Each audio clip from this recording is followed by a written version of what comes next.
한미글로벌 김태수 대표 통해서 외신 알아봤습니다. 이번에 자세하게 기사로 만나보도록 하죠.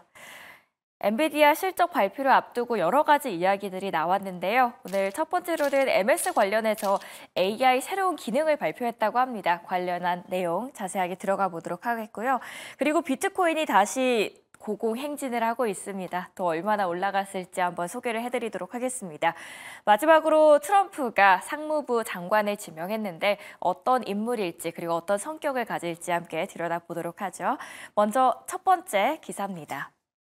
오늘 로이터에서 가져왔습니다. 비트코인이 사상 최고가를 다시 한번 경신하면서 94,000달러를 넘겼습니다. 지금 트럼프가 당선된 이후에 줄곧 우상향하고 있는 비트코인 얼마까지 올라갈까요? 함께 들여다보시죠.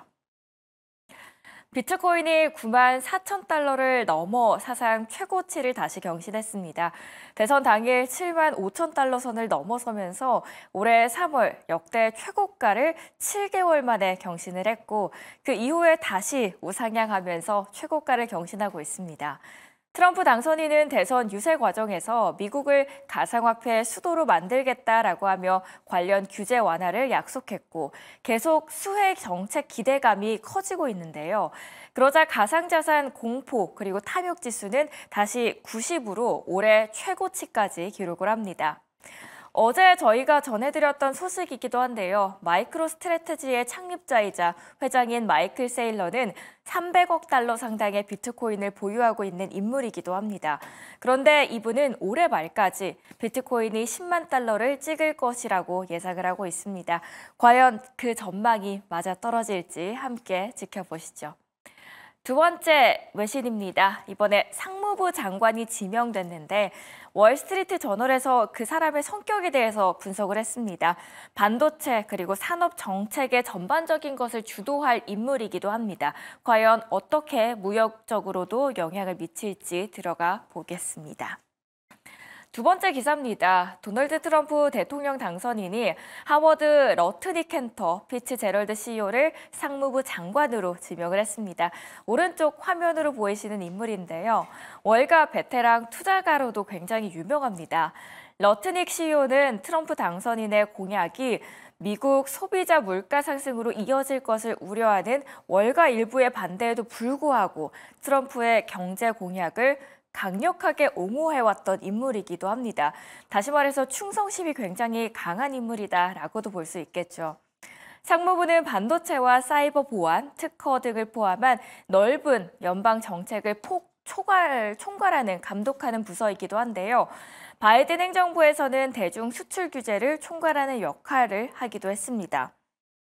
외신에서는 앞으로 3년간 미국 경제의 궤적에 상당한 영향력을 행사하게 될 거고 트럼프 당선인이 대선 캠페인 동안 그동안 내세웠던 핵심 공약 중 일부를 실행하는 책임을 막중하게 맡게 될 것이다라고 전하고 있습니다. 과연 이 인물이 상무부 장관으로 당선이 되면서 어떤 외교적인 정책을 펼칠지 함께 보겠습니다.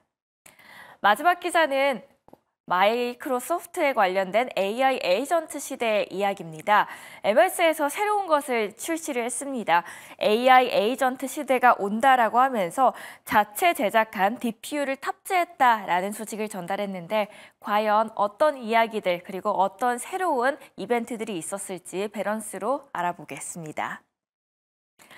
마이크로소프트가 AI 에이전트 시대를 열겠다라고 밝히면서 새로운 기능을 출시했습니다. MS는 이날 미국 시카고에서 연례 최대 플래그십 컨퍼런스에서 AI 기반 작업 도우미인 마이크로소프트 365 코파일럿의 신규 AI 에이전트와 또 기능 자율 에이전트 등을 대거 선보였는데요. MS가 이제 AI가 스스로 업무를 처리하는 AI 에이전트 시대를 열면서 업무 방식의 또 다른 변화를 주도하겠다라는 다짐을 펼쳤습니다. MS는 이날 화상회의 중에 이용자의 목소리를 실시간으로 학습해서 무려 9개 언어로 통역해서 통역 에이전트 등 다양한 AI 에이전트를 공개했습니다. 여기에 대해서 나델라 CEO는 때때로 우리는 이런 에이전트를 구축하는 데 많은 노력이 필요할 것으로 신비롭게 여기지만 우리의 비전은 이걸 워드 문서로 만드는 것만큼 간단하게 만드는 것이다라고 다시 한번 강조했습니다.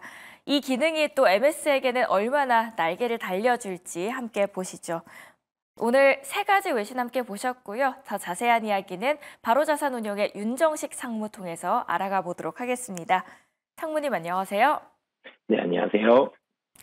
네, 다시 한번 비트코인이 우상향해주고 있습니다. 이제는 94,000달러 넘어서 또 한번 사상 최고치를 달성했다라는 이야기들이 더 스물스물 나오는데요. 국내 영향력 얼마나 줄까요? 네, 비트코인 가격, 물론 이제 트럼프 당선인이 후보였을 때에도 지지율이 올라가면서도 비트코인 가격 그때부터 상승을 하기 시작을 했고요. 당선이 되고 나서 비트코인 가격 한 번 더 올라갔고, 그리고 어느 정도 횡보세를 보여주다가 다시 또 한 번 상승을 하는 모습을 보여줬습니다. 재무장관 지명자도 비트코인의 우호적인 상황이고요. 당선인도 코인의 우호적인 상황입니다. 전체적으로 코인에는 우호적인 그런 환경들이 계속적으로 펼쳐지고 있다라는 그런 모습들. 그리고 이 유명한 사실 기업인이라든지 정치인이라든지 코인 관련해서 계속적으로 좀 우호적인 발언들이 나오고 있다라는 점. 이런 부분들이 비트코인에 대한 우호적인 환경을 만들어주고 있고요. 그리고 러시아와 우크라이나의 지정학적 리스크가 고조되고 있는 상황입니다. 그러니까 비트코인이 사실은 이전까지는 그렇지 않았죠. 비트코인은 위험 자산이었습니다. 주식과 같이 위험 자산이었는데 어느새 비트코인이 안전 자산 쪽으로 좀 더 무게가 기울고 있는 그런 상황이거든요. 보통 지정학적 리스크가 발생을 했다. 그러면 금과 같은 금, 달러, 엔화와 같은 이런 안전자산에 좀 더 집중이 되고 안전자산에 대한 값어치가 올라가는 그런 모습들이 있는데 비트코인도 지금 안전자산 중에 하나로 인식이 되고 있기 때문에 이런 지정학적 리스크까지 비트코인의 상승에 좀 더 불을 지피고 있는 그런 상황이고요.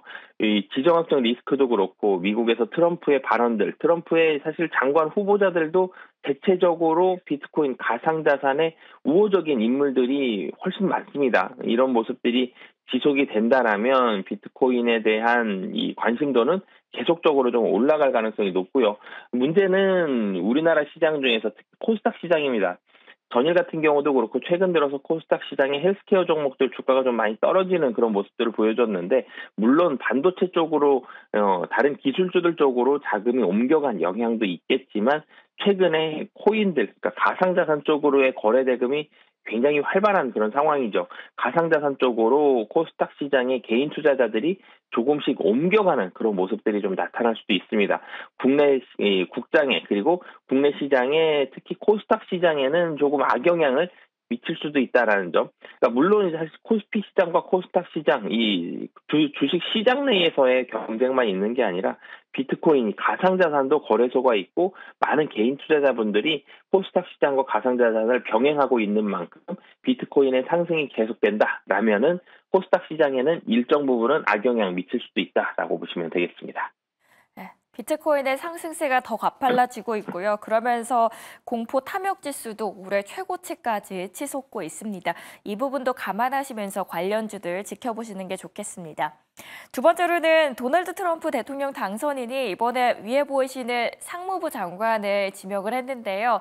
월가 베테랑 투자자이기도 합니다. 굉장히 유명한 인물이기도 한데 충성심이 굉장히 강합니다. 어떤 성격을 갖고 있을까요? 네, 억만장자 중에 하나죠. 베테랑 투자자인 하워드 러트닉을 이 상무부 장관의 후보자로 좀 지명을 했는데, 러트닉은 좀 전에도 말씀 주셨던 대로 트럼프의 최측근, 가장 충성심이 높은 그런 측근 중에 한 명이다라는 부분은 대부분 기사를 봐도 알 수 있는 그런 상황들이고요. 러트닉 CEO 같은 경우는 이 트럼프 당선인의 전면적인 관세부과 공약이 관세부가 공약에 대해서 사실 월가는 반대하고 있는 그런 상황입니다. 하지만 러트닉 CEO, 좀 전에도 말씀드렸듯이 트럼프의 최측근이면서 충성도가 강하다라는 말씀을 드렸죠. 이런 트럼프의 경제 공약을 강력하게 옹호하는 그런 상황입니다. 그럼으로써 사실 이 보호무역이라든지 이 여러 가지 제조업 등에 대해서 미국 내에서의 제조업 산업 육성, 제조업 산업 재건에 대한 부분은 분명히 수혜입니다. 그렇지만 대중국 수출 통제를 특히나도 강화하는 이런 역할이 주요하게 작용할 것으로 보여지고요. 미국과 중국의 이런 패권 경쟁으로 인해서 바이든 행정부에서도 반도체 지원법과 같은 이런 이 여러 가지 규제들을 시행을 했었는데 이 규제보다도 좀 더 강화되는 모습들이 이 미국 내에서 나타날 가능성이 이 높은 그런 상황입니다. 전체적으로는 기존에 있었던 제조업, 미국 내를 상당히 많이 뒷받침해줬었던 이 전통적인 제조업, 특히 자동차와 같은 이런 제조업에 대해서는 이 자동차와 같은 제조업에 대한 재건을 이 강력히 추진할 것으로 예상이 되고 있기 때문에 보호무역에 대해서도 좀 더 강화가 될 가능성이 높다라는 점, 그리고 중국에 대해서 좀 더 통제를 할 수 있다는 점. 중국을 통제하게 되면 사실은 미국 내에 물가가 올라가게 되겠죠. 중국에 있는 값싼 이런 물품들이 수입이 되지 못한다라면은 미국의 경제 자체는 좀 더 활성화는 될 수 있겠지만 물가는 좀 더 올라갈 수 있다라는 점이 있고요. 그리고 이 러트닉 이 상무장관 지명자는 이 비트코인과 같은 이런 가상화폐에도 친화적입니다. 전체적으로 트럼프가 한 발언들 거의 다 사실 따라가고 있다라고 보시면 되겠는데요. 그렇기 때문에 제조업이 육성이 된다, 제조업이 좀 더 강화가 된다, 보호무역주의가 좀 더 강화가 되는 그런 상황이 있고, 그리고 가상화폐에도 친화적이기 때문에 비트코인에도 좀 더 친화적인 그런 상황들이 계속적으로 펼쳐질 수 있는 상황이다라고 보시면 되겠습니다. 네, 가상화폐와도 친화적인 면모를 갖고 있고 그리고 대중 수출 규제 측면에서도 굉장히 더 강력한 규제를 폄할 수도 있는 인물일 것 같습니다. 자, 마지막으로는 MS 관련된 소식이 나왔습니다. AI 에이전트 시대를 열겠다라고 CEO가 이야기를 했는데요. 과연 어떤 시대를 생각하고 있는 걸까요? 네, 이 MS가 AI에 대해서 사실은 가장 앞서 나가는 구체적인 그런 이 모습들을 공개를 했습니다. 이번에 코파일럿 스튜디오를 정식 출시하면서 MS 이용자를 대상으로 AI 에이전트를 선 공개를 했는데요. MS AI 에이전트 같은 경우는 사실 이전에 MS를 사용하는 가장 많은 프로그램 어떤 거냐? 그러면 엑셀과 마이크로소프트죠. 이 파워포인트와 같은 이런 프로그램들을 사용하면서 별다른 코딩 없이도 이런 프로그램들을 이 AI 기술을 활용해서 AI 에이전트가 활용을 해주는 그런 모습들을 나오게 됩니다. AI에 대해서는 분명히 시장에서 AI 시장이 굉장히 많이 커질 것이고 좀 더 활성화가 될 것이다 라는 예상은 하지만 한 발짝 사실은 친밀도에 있어서는 좀 떨어져 있는 그런 상황이죠. 그런데 우리들이 굉장히 많이 사용하고 있는 MS에 대한 오피스 프로그램들에 대해서 AI 에이전트가 활용을 하게 된다라면 AI로에 대한 친밀도 분명히 올라갈 것으로 보여지고요. 이 AI 에이전트에 대한 부분들을 또 분명히 이 HBM을 활용을 하게 됩니다. 그러면서 HBM에 대한 활용도 AI 에이전트 반응이 좋다라면 계속적으로 활성화가 되겠죠. 그렇기 때문에 HBM에 대한 기대감, 21일 이 엔비디아 실적도 앞두고 있는데 전체적으로 HBM에 대한 기대감은 계속적으로 올라갈 가능성이 높은 상황이다라고 보시면 되겠습니다. 네, HBM에 대한 기대감 상승이 국장까지도 이어졌으면 좋겠습니다. 지금까지 바로자산운용의 윤정식 상무와 이야기 나눠봤습니다. 이어서는 특징주들 알아보러 가겠습니다. 오늘 또 월마트 실적이 나왔는데 세부적인 내용들 김기은 아나운서가 전해드립니다.